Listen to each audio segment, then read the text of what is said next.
January 1989, when the last Soviet census was taken, 1,449,000 people declared themselves Jews to the census takers. Today, by most estimates, there are no more than 300,000 to 400,000 Jews in what used to be the Soviet Union. Just between 1989 and 2009, about 1.6 million Jews and their non-Jewish relatives left the country. About 1 million of them, 61% of the total immigration, went to Israel. And somewhere between 326,000 and 500,000, it's a wide range, immigrated to the United States, and 224,000 have immigrated to the Federal Republic of Germany. If you add to those numbers about 290,000 Russian-speaking Jewish émigrés from 1970 to 1988, we get 1.9 million émigrés between 1970 and 2009, which, for the American Jewish historians among you, is about the same number of Jews who left the Russian Empire between 1881 and 1914. But at that time, the population of the Russian Empire was about 5 times as great. So today there are between 4 and 5 times as many Jewish native speakers of Russian outside the borders of the former Soviet Union as there are within them. There are shelves and shelves of books and articles on Russian-speaking Jews in Israel, but the single largest Jewish immigration to the United States in nearly a century has not been the subject of scholarly investigation. And perhaps we should discuss that at another time. Today, we focus not on the immigration itself, but on the movement on behalf of Soviet Jewry, whose initial agenda was to stop anti-Jewish discrimination in the USSR and to persuade the Soviet government to allow at least a modicum of religious and cultural life. As the goal of most nonconforming Soviet Jews shifted after 1967 to the cause of free emigration, so did that of the Soviet Jewry movement. Organization theorists tell us that organizations and movements have both transitive and reflexive goals.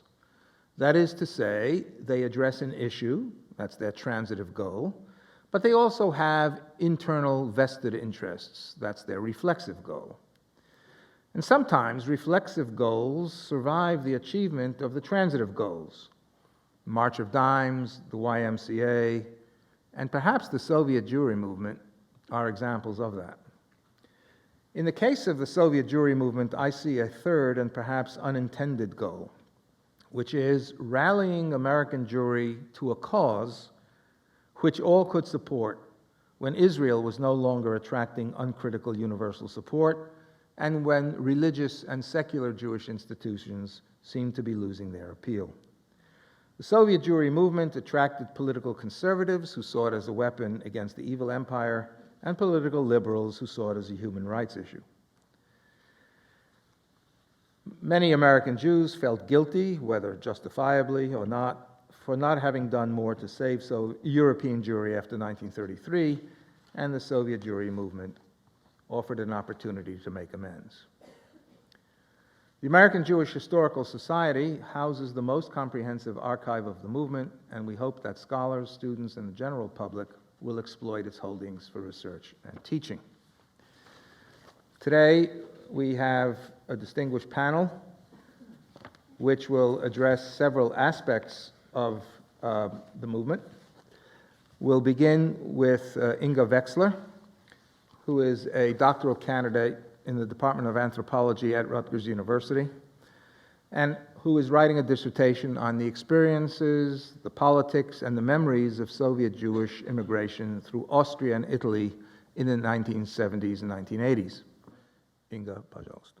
Between 1971 and 1990, at any one time, there were between a few families to over 14,000 Soviet Jewish immigrants waiting for visas in the Lazio, that is Rome, region of Italy. There was a few hundred more waiting in Vienna for transfer to Rome.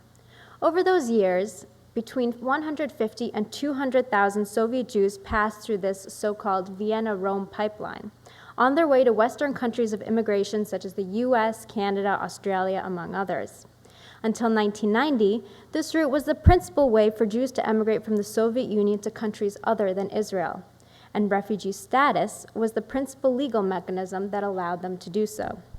This paper draws on my interviews with 54 Soviet Jewish Americans to discuss the experience of becoming a refugee during transmigration through Austria and Italy. I then tackle the question, were they real refugees? A familiar story now. After years of closed doors, in 1965, the Soviet Union began to let Jews trickle out to Israel, ostensibly on the basis of family reunification. At customs, which one person described as the last blow, degrading, unfair, invasive, unbelievably nerve-wracking, all immigrants had to renounce their Soviet citizenship, pay for the privilege, and leave the country with only $90 per person and limited possessions of value. Now, having said goodbye to everyone they knew, at that time, people did say goodbye forever, they traveled by plane or a series of trains to Vienna. For years, immigrants continued straight to Israel until April of 1971, when the first few families used their Israeli exit visa to go elsewhere via Rome. By mid-1976, until the close of the Vienna-Rome pipeline in 1990, the majority of immigrants were choosing to continue to the west instead of Israel.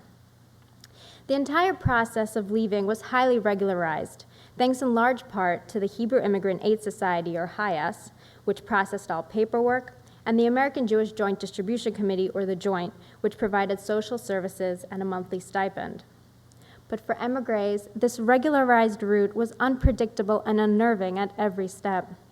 Whoever they had been in the Soviet Union during transmigration, they were suddenly only stateless would-be refugees.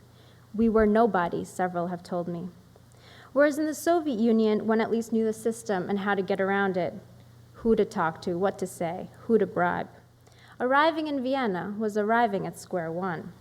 It was no wonder that after joint representatives, quote, welcomed the first families with great emotion at the Rome office in 1971, only a few years later in 1974, Soviet Jewish émigrés, who were already the largest group assisted since the end of the DP program in 1950, were described as, quote, difficult, stubborn, demanding, and having an antagonistic relationship with authority. And this was well before the peak emigration years of 78, 79, 88, 89.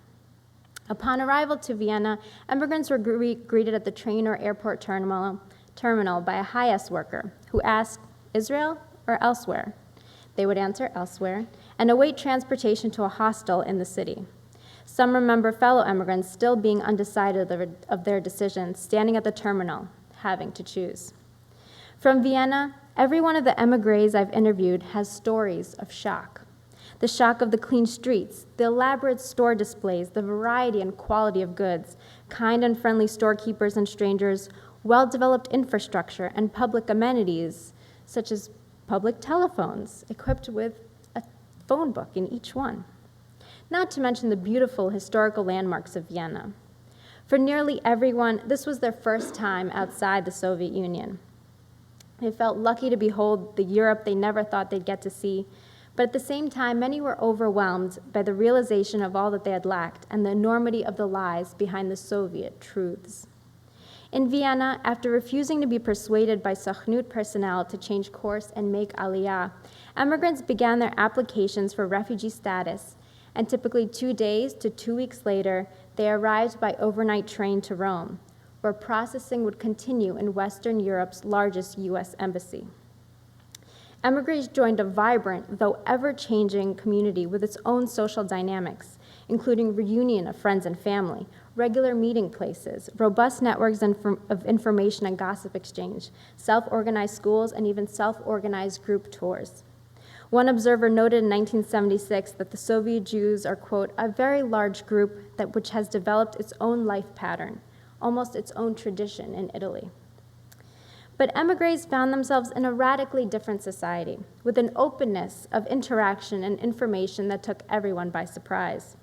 The process of filing paperwork, completing an immigrations interview, receiving refugee status, or in 88, 89, not receiving it, Then acceptance to a Jewish Federation community, and finally a plane ticket, took anywhere from 5 weeks to 2 years, depending on the destination and the backlog in Rome at the time of arrival. For immigrants of all ages, there were adjustments and disruptions, with many unfortunate endings, of course: illnesses, deaths, crimes, suicides, marriage betrayals, and breakups. Their main activity was waiting, accompanied by an unmoving and deep sense of anxiety about the present and future. The 1975 annual report of the Rome office of the Joint noted that, quote, insecurity about their future and their destination is a very common and real problem for our clients and raises great anxiety. For many, adjustment in Italy can be, quote, traumatic. But, quote, another common problem is the attempt to delay departure under various pretexts, which is in most cases a symptom of exceeding anxiety, end quote. After 7 days arrival and hostel stay in Rome provided by the Joint, families had to find their own apartments in the coastal towns outside of Rome. Modest allowances distributed by the Joint went mostly towards rent, in apartments that were often cramped with 2 or more families. Transmigration was in many ways defined by the money-saving practices they would emulate from others to make ends meet and save just a little for their arrival in the U.S. My interviewees uniformly describe the Soviet souvenirs they would try to sell at the local flea markets, running with fright should a policeman approach, going to markets at the end of the day when produce was cheapest, or sifting through garbage of what was thrown away. The ubiquitous turkey wings, the cheapest available meat, playfully named the wings of the Soviet after a soccer club, the eating of conserves brought from the Soviet Union for weeks on end, practices of minimizing one's eating, the use of public transport without tickets or with revised and reused tickets, and walking enormous distances to save on fare. As a few émigrés joked, we were never in better shape. Besides this, there was the physically demanding task of moving luggage that émigrés remember particularly well, and with dread. 2 suitcases per person stuffed with things that in America appeared laughable, but that from one train ride to another, from one leg of the journey to another, had to nevertheless be lugged and shoved and hoisted along. While uneasy about their legally and socially ambiguous status in Italy, Soviet Jewish immigrants bound for the U.S. benefited from being part of a category of people that carried both foreign and domestic policy boons. Leaving the Soviet Union was voting with their feet in favor of the U.S. in the geopolitical scheme of the Cold War. At the same time, they were, since the late 60s, the subjects of American Jewish political organizing in the campaign to free Soviet Jewry, which Professor Lazin will speak more about. Until 1980, the United States defined refugees as victims of racial, religious, or political persecution fleeing communist or communist-occupied or dominated countries, or a country in the Middle East. Even after the elimination of this geographical and ideological limitation in 1980, the approval rate for U.S. refugee status for Soviet immigrants was still 99% until October 1988. At that time, the ever larger numbers of Soviet Jews allowed to emigrate, combined with budgetary pressures on the U.S., caused the automatic granting of refugee status to Soviet immigrants to be publicly debated. Attorney General Edward Meese wrote that current practices in processing Soviet emigres appear not to conform with the requirements established by the Immigration and Nationality Act of 1980. Accordingly, rejection of refugee status to Soviet Jews in Rome began in September 1988, though, on a side note, all those rejected did eventually get granted parole status by the Attorney General.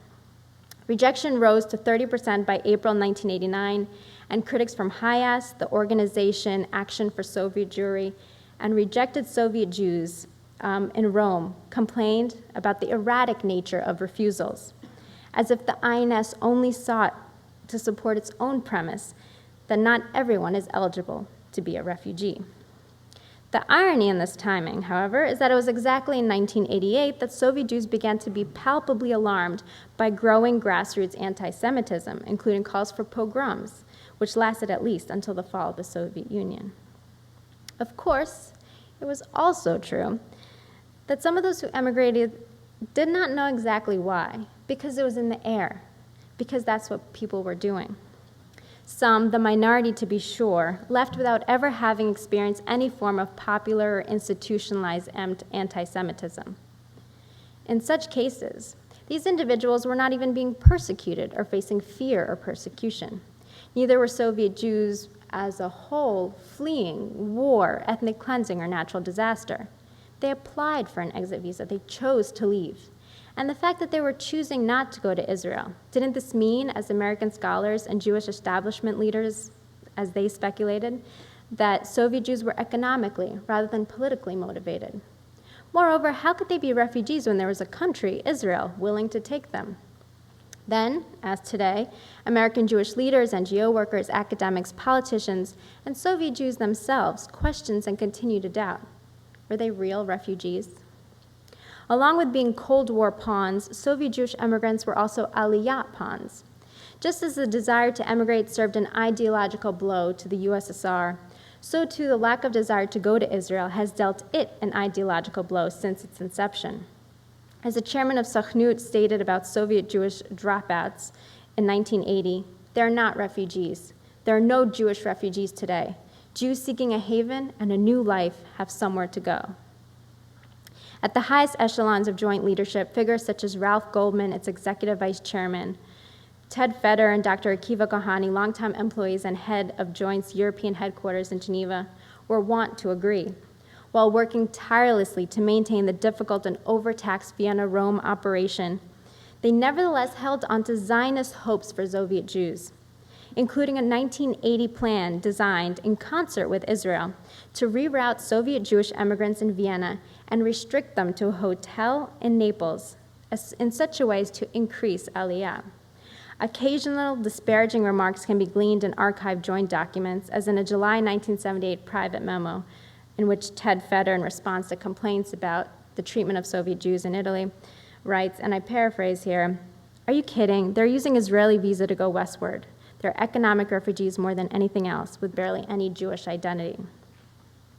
In my interviews, while most Soviet Jewish Americans earnestly talk about being grateful for their refugee status, one does encounter cynicism and disdain toward the designation. One interviewee, a married 57-year-old who was responsible for 3 elderly parents, his wife, and his 7-year-old daughter during an extremely difficult emigration journey in 1989, quipped while we sat in his opulent Staten Island home, "Yeah, we were refugees." So, were they? I'd like to argue here that this question, while inevitable, is beside the point. First, because the refugee label is itself problematic. Second, because doubting refugee authenticity slides into dangerous debates about migrant deservingness. And third, because it undermines the 20th century task of aiding the emigration of world Jewry. Let me elaborate. The term refugee evokes a powerful image of a suffering victim fleeing a specific terrible event, needing shelter that his or her own country can't provide. This is the stereotype, but one emerging from the iconic 1951 UN Convention relating to the status of refugee definition. This will sound familiar. A refugee is a person who, owing to a well-founded fear of persecution for reasons of race, religion, nationality, membership of a particular social group, or political opinion, is outside the country of his nationality and is unable, or owing to such fear, unwilling to avail himself of that country. Before it was amended in the 1967 protocol, the UN definition applied only to those persons who had become refugees as a result of events occurring in Europe before January 1st, 1951. Besides this original restrictiveness, legal scholars James Hathaway and B.S. Chimney emphasized the effects of Cold War geopolitics in the very making of the definition. Western nations had a dominant position in dictating the principles of the policy, and by focusing on the persecution of civil and political rather than socioeconomic rights, the fear of persecution part of the definition was intended to serve the ideological benefits of the West. Furthermore, the definition, interpretation, and actual application of the label has always been subject to the discretion of receiving states. In other words, refugee character has a different meaning in different contexts. And although refugee status should be determined on an individual applicant basis, there are various examples of groups that receive a refugee label by virtue of being part of the group. For example, Hungarians in Austria following the Hungarian Revolt of 1956. Since it is the case that few who leave devastating conditions get to be refugees, and that Soviet Jews, among other groups not fleeing immediate danger, were in fact refugees, we have to conclude that a refugee is whoever gets that status. Regarding United States refugee policy, scholars Norm and Naomi Zucker wrote in 1989, "The biases and bent of foreign policy, the urgings of domestic pressure groups, and the contingencies of costs, rather than humanitarianism and the disinterested consideration of each individual case, continue to drive policy decisions." As sociologist Roger Zetter effectively argued in 1991, quote, "Who is a refugee? It is one who conforms to institutional requirements because, quote, bureaucratic interests and procedures are themselves crucial determinants in the definitions of labels like refugee," end quote.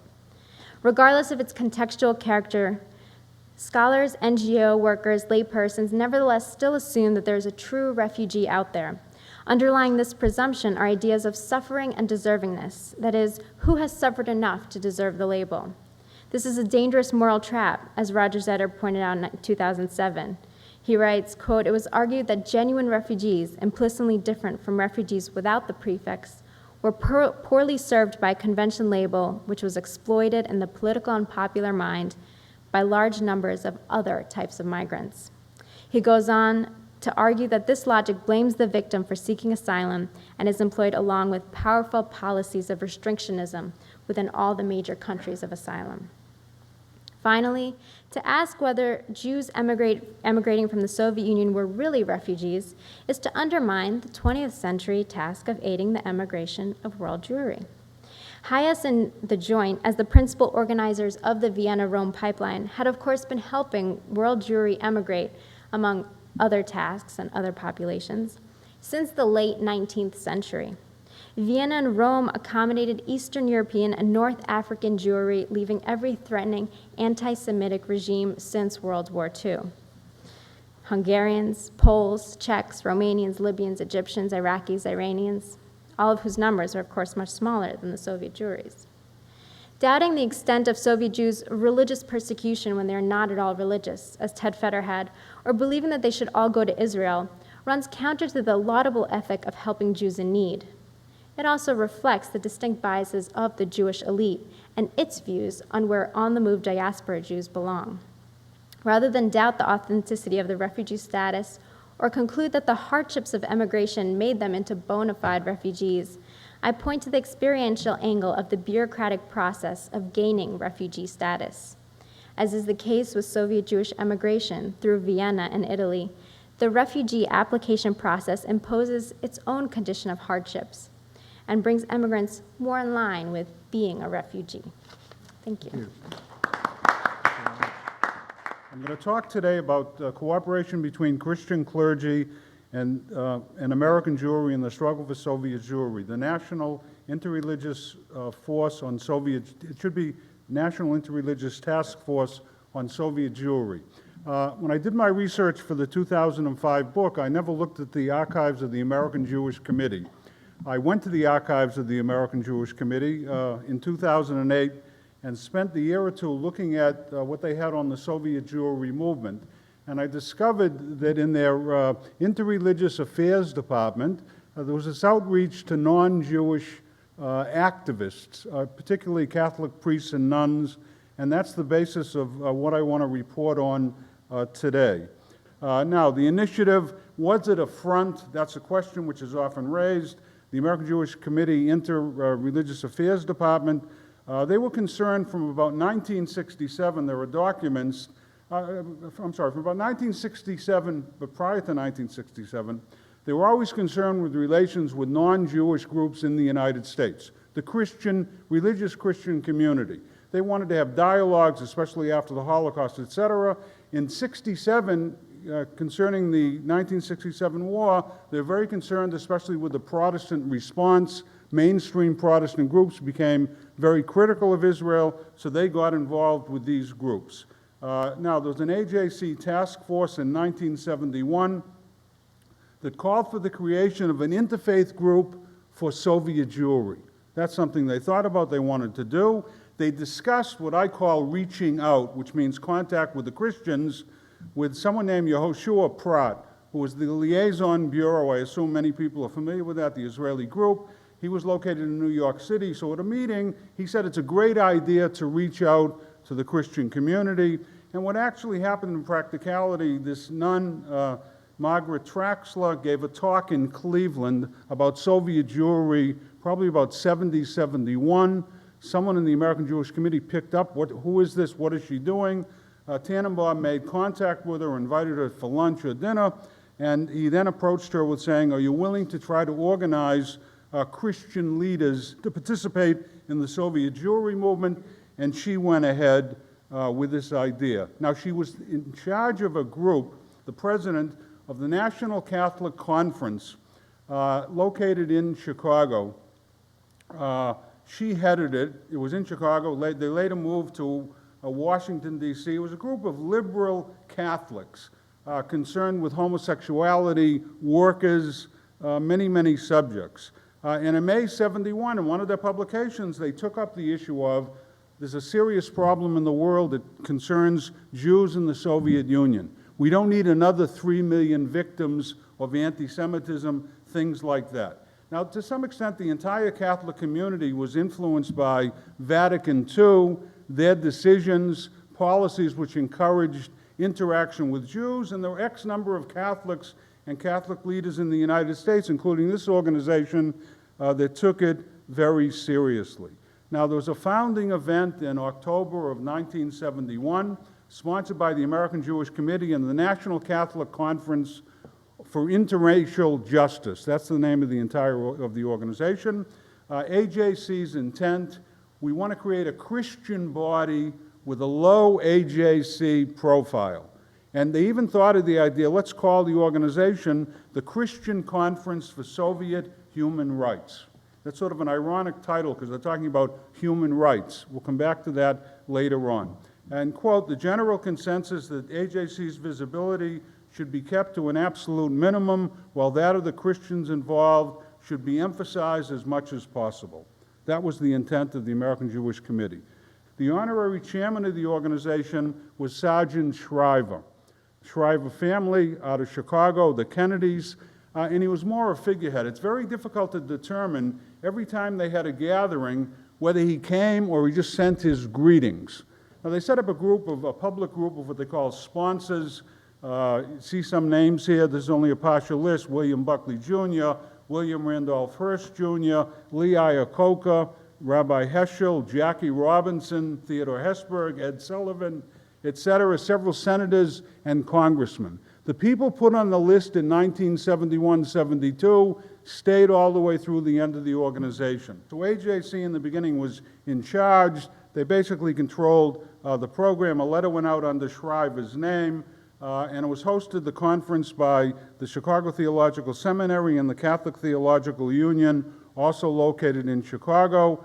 The program consisted of Rita Hauser from the UN, Charles Evers, a black mayor in Mississippi, Shlomo Shoham, former Jew from the Soviet Union, supplied by the Liaison Bureau, and Congressman Robert Drinan, also a Jesuit. What's interesting about Drinan, he was active all throughout the period.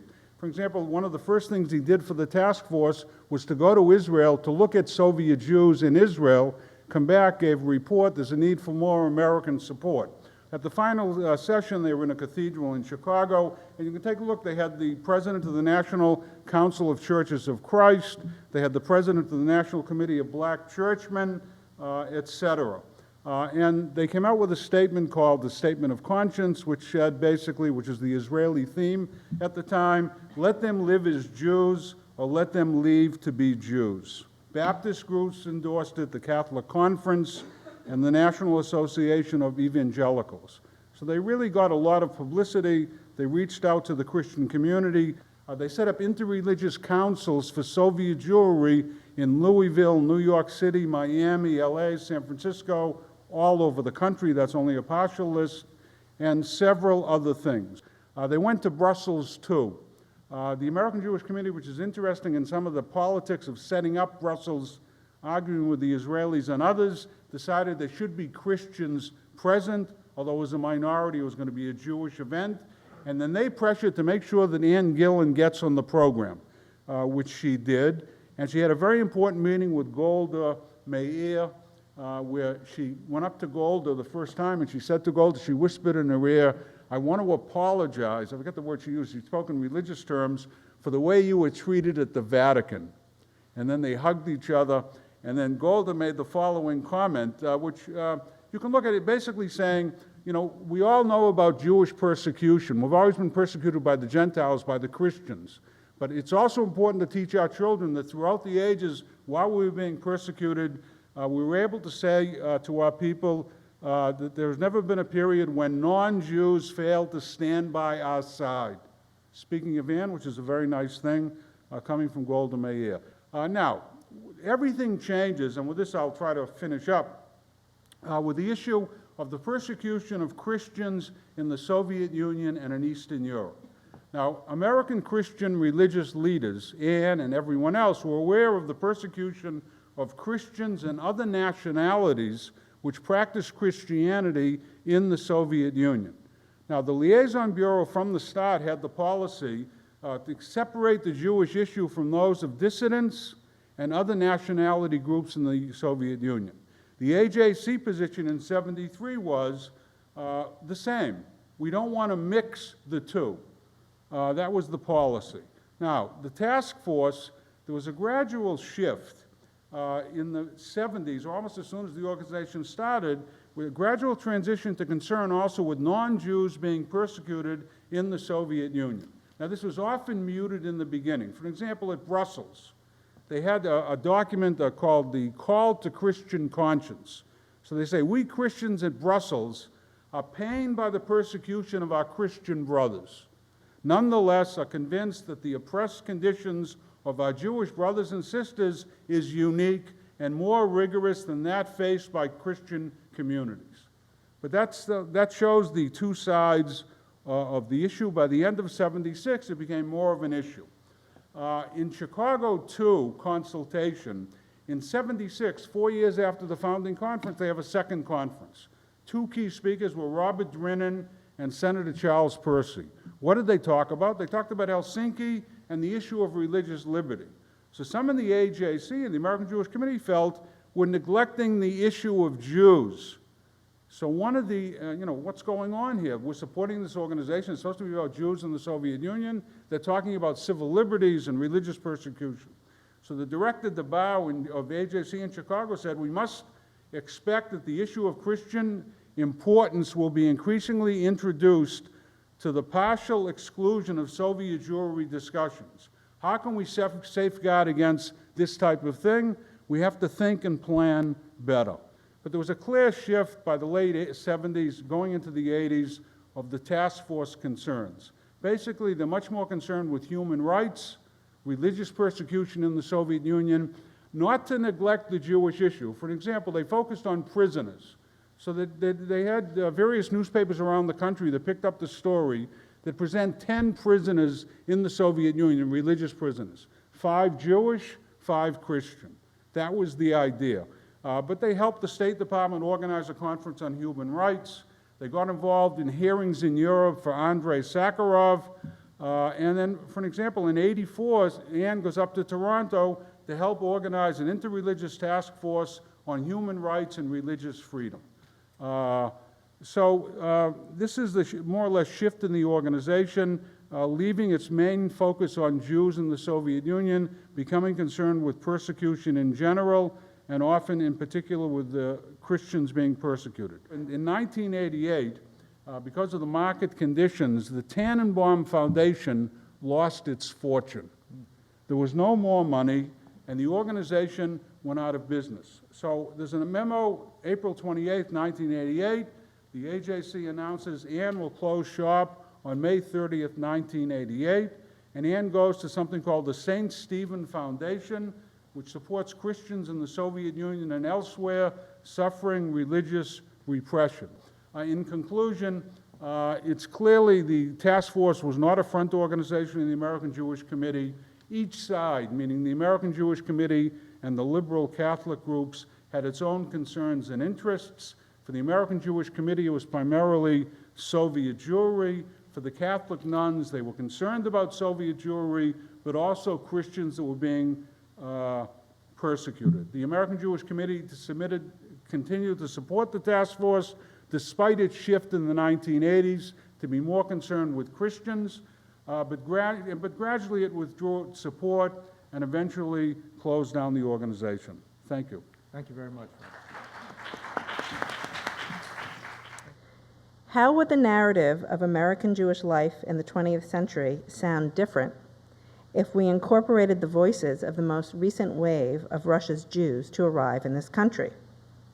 In particular, how would we have to reconceptualize the narrative of Russian Jewish immigration to America, a silent revolution which has been transforming Jewish life in this country since the end of the 19th century and is almost always described as a triumphant encounter?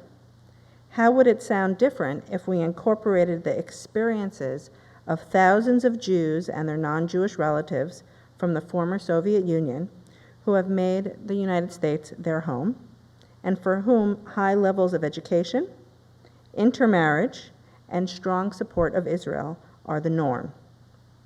Indeed, as I will argue in this paper, the failure to both collect and analyze this group's encounter with America has obscured how they have much to say not only about life in the former Soviet Union, but also about the construction of Jewish identity in America at the dawn of the 21st century. We are beginning to see a flowering of scholarship on the Soviet Jewry movement, but as Zvi Gitelman pointed out at the beginning, we actually have so little information about these thousands of Jews and their non-Jewish relatives who settled in the United States since the 1970s. How do these people view themselves as former residents of the Soviet Union, Jews, and Americans? This project grew out of not only my interest in viewing Russian Jewish migration over the longue durée. As we all know, Jew and Judaism's persecution at the hands of both the Tsarist and Soviet regimes has long been mythologized by both migrants and scholars in the West.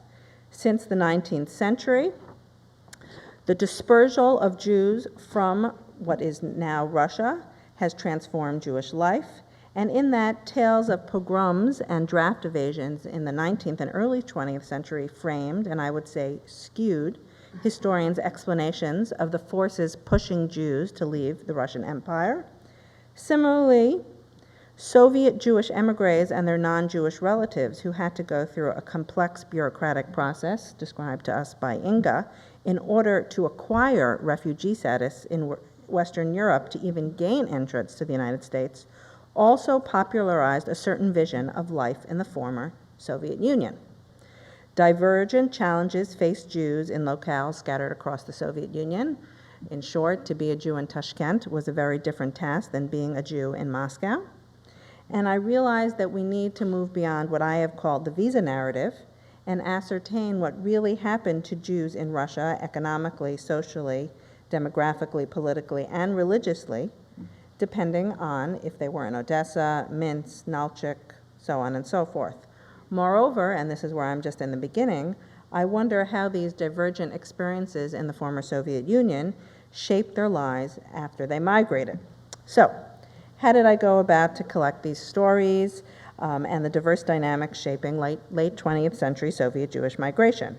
How does one capture the trials and tribulations faced by these individuals who often don't have the time to write their life stories because they are so busy rebuilding their lives? So Max Weinreich, the early 20th century Yiddish linguist, visionary, and leader of the YIVO Institute, provided me with a model and an answer. In my research over the years, I have very heavily relied on the autobiographies that he collected through the YIVO Institute for Jewish Research, founded in Vilna in 1925, to bring texture and life to 19th century Jewish life in Eastern Europe. The autobiographical materials amassed by YIVO in the 1930s in Poland and in 1940s in the United States represent a remarkable collaboration between a scholarly institution and a lay community, as YIVO called on millions of East European Jews to write about their lives through advertisements in the Yiddish press, missives in Through various organizations, most notably the Arbiter Ring in the United States, YIVO asked immigrant Jews to answer this question: why did I leave the old country, and what have I achieved in my new home? After they addressed this question, writers sent their manuscripts to YIVO. This was in response to a 1942 contest where they would be judged and awarded prizes such as publication and money. In the end, in 1945, 223 Jewish immigrants had sent in their life stories, mostly written in Yiddish. It sits in the archives up here. Dozens of garment workers, shopkeepers, housewives, entrepreneurs, all who had come from different parts of Eastern Europe and settled throughout the United States, Mexico, and Canada, seized on this opportunity to write their stories. In a recent publication of the autobiographies, Daniel Sawyer and Jocelyn Cohn have concluded that without a doubt, one can see 60 years later that YIVO was serving both posterity as well as its contemporary public. So I similarly set out to collect materials that would serve both future historians and contemporary scholarly needs. But the world had changed a lot since 1942.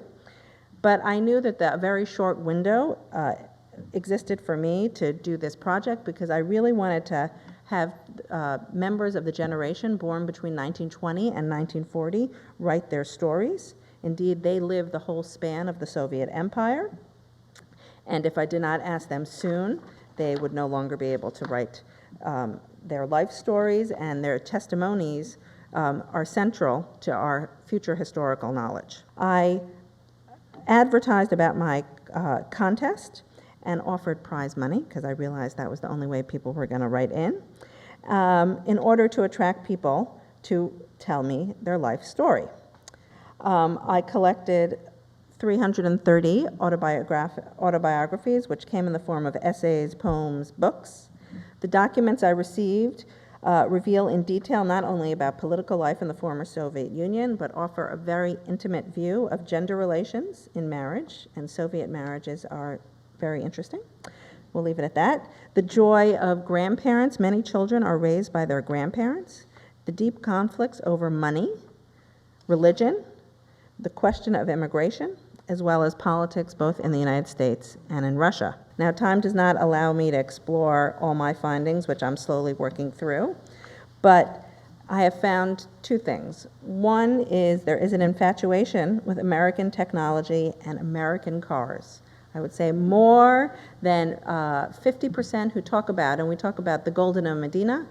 For this group, the Pontiac, they all talk about seeing first the New York skyline and then the cars. They're all very much taken with the cars, and here's a quote from one of the winners. Quote, "What I also found most amazing was the supermarket doors that opened by themselves, and that the fact that you could go into someone's house and they had some tapes of movies that you could just watch at any time.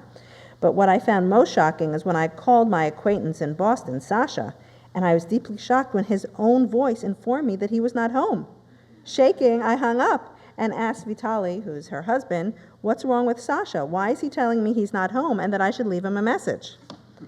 But what I want to focus most on is the difficulties this group finds in grappling what it means to be a Jew within the context of the 21st century, in which Israel and its definition of what it means to be a Jew has a looming presence, and they actually have a much more complex model of Jewish identification and see themselves in many ways in contradistinction to the way Jewish identity is being defined in Israel. Indeed, I would argue the legacy, or one of the legacies, of the contemporary Russian Jewish emigre community in the United States is they provide a model for the study of American Jewish identity in the 21st century. This group shows the true malleability of Jewish identity, and we can't glide over the fact that a large percentage of the members of this immigrant group are actually not Jewish by any Jewish legal definition, but they are constantly appropriating, adapting, and deploying this notion of their Jewishness. Indeed, as scholars and most demographers discuss, debate, and undertake embarking on a new population survey, I think they could learn a lot by looking at contemporary Russian immigrant community and the Russian Jewish immigrant community who, despite the rising and inevitable tide of intermarriage, have kept alive in their community a strong symbolic markers of Jewish identity, or to put it another way, they all proudly admit they are Jews. despite many of them having any religious sense of what that means or being defined as Jewish as by the State of Israel. I should say the politics of Jewish identity in Israel hangs over this group. Anya Kay poignantly wrote this, quote, "What am I? There are facts, there are memories. The facts are solid, like the frayed green Soviet birth certificate that lists my mother's nationality as Russian and my father's is Jew. Both of my parents, though, were born and raised in Russia. Those facts are solid, like that my Jewish last name, like that our leaving Russia on a refugee status, like the fact that I have Ashkenazi Jewish blood running through my veins, blood that cares little for the parent that donated it," end quote. And then she goes on to describe how, though when she's in America, no one and the people she encounters here state how she's not Jewish. Even more interesting is one of the entries from Masha, who talks about her experience on a Birthright Israel trip, a trip in which she finds out she actually doesn't belong there because she's Ukrainian, not Jewish. And this is what she wrote. "My grandfather, whom I used to call Deka because as a toddler I could not pronounce the word Dedushka, was the most Jewish-looking of all of us. Even though he had a Russian last name of Belov because it was only his grandmother who was Jewish, his dark features and large nose immediately betrayed his ethnicity. He repeatedly told my fair, upturned nose mother how lucky she was to look Ukrainian. But my mom wanted to look Jewish. She even had a complex about it. Her Jewish friends seemed much more interesting than her Ukrainian friends. When I visited Moscow last summer, we all sat around her friend's kitchen table. To me, Moscow is defined by kitchen tables. And my mom and her friend reminisced about the insecurities they felt in college about not looking Jewish. Even though the Jews they knew constantly faced discrimination and struggled for jobs, the spots at the university and spots in the university because of quotas, my mom identified more with the Jewish part of her ancestry than the Slavic, and she wanted to show it. But my grandfather did not." These excerpts give you a taste of the rich sources that these autobiographies contain and highlight that we need to hear the voices of both the Jews and non-Jews, and I think that I'm using Jews and non-Jews in itself shows how the looming presence of how Israel and halachic matters talk about Jewishness, who have left the former Soviet Union after the last 4 decades, setting in motion what truly is a revolution in Jewish life. Indeed, I hope in the future, if I get more funding, to expand this research because the Harriman Institute only funded me collecting essays from people who settled in North America because of their federal funding, but I don't think you can understand this revolution unless you understand its transnational impact as Jews and their non-Jewish relatives moved both to Israel and Germany, and as we know in Israel, their creation of new newspapers, cultural societies, and political parties have changed the whole political landscape in Israel. And in Germany, the immigration and settlement of the 250,000 Russian Jews dramatically altered the demographics and culture of this once shrinking Jewish community. It also emboldened the New Germany to say that with the renaissance of Jewish life, they were truly a democratic country returning to normalcy. I hope by inserting the autobiographies I've already collected that we will just see the need to understand the movement of Soviet Jews in the last 40 years and part of a larger complex of Cold War politics, how their timing of migration and economic issues shaped the experiences of migration as well as that process of adaptation across time and space. But indeed, I hope my project in the end will help us see a new outline of the larger narrative arc of the long and silent revolution that has been reshaping Jewish life over the last century and a half. As Jews have been dispersing from Russia, the cradle of Jewish society in the 19th century, and they have been spreading throughout the world, reshaping not only Jewish communal life, but how Jews think about, conceptualize, narrate, and define what it means to be a Jew. Thank you. Thank you very much. We would be pleased to send a complimentary DVD of this program to anyone who wishes to support Shalom TV with a tax-deductible gift of $36, double chai or more, to the nonprofit organization Jewish Education in Media. Simply visit the Shalom TV website homepage and click on the Donate button to make a donation by PayPal or your credit card. And please indicate the program for which you would like a DVD. Or you can send your tax-deductible check made out to GEM. To GEM, Post Office Box 180, Riverdale Station, Bronx, New York, 10471. And again, please remember to indicate which program you would like to receive on DVD with our compliments. And we thank you for your kind support.